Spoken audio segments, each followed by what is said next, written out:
Saudi আরবের জেদ্দায় বর্ণাঢ্য আয়োজনে উদযাপন করা হয়েছে দেশ টিভির 18তম প্রতিষ্ঠা বার্ষিকী। এই আয়োজন যেন প্রবাসে বসেও বাংলাদেশিদের এক অনন্য মিলন মেলায় পরিণত হয়েছিল। সাজসজ্জা, সাংস্কৃতিক পরিবেশনা আর প্রবাসীদের প্রাণবন্ত উপস্থিতিতে পুরো অনুষ্ঠানটি হয়ে উঠেছিল উৎসবমুখর। অনুষ্ঠানে সভাপতিত্ব করেন কমিউনিটি ব্যক্তিত্ব মঈন চৌধুরী। প্রধান অতিথি হিসেবে উপস্থিত ছিলেন বাংলাদেশ কনস্যুলেট জেদ্দার কমার্শিয়াল কাউন্সিলর সৈয়দা নাহিদা হাবিবা। বিশেষ অতিথি হিসেবে বক্তব্য দেন বাংলাদেশ ইন্টারন্যাশনাল স্কুল অ্যান্ড কলেজের ইংরেজি ও বাংলা শাখার চেয়ারম্যান আব্দুল্লাহ মোহাম্মদ নাসির, ডক্টর উমর ফারুক সহ প্রবাসী কমিউনিটি নেতারা।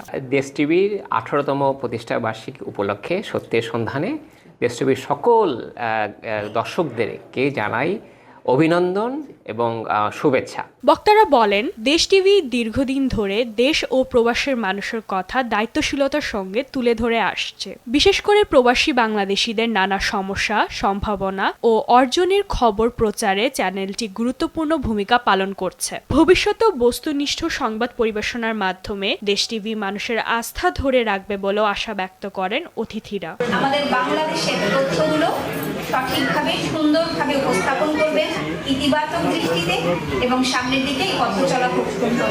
সবাইকে অনেক ধন্যবাদ। এছাড়া বিভিন্ন সামাজিক, সাংস্কৃতিক ও শিক্ষা প্রতিষ্ঠানের প্রতিনিধিরা অনুষ্ঠানে অংশ নেন।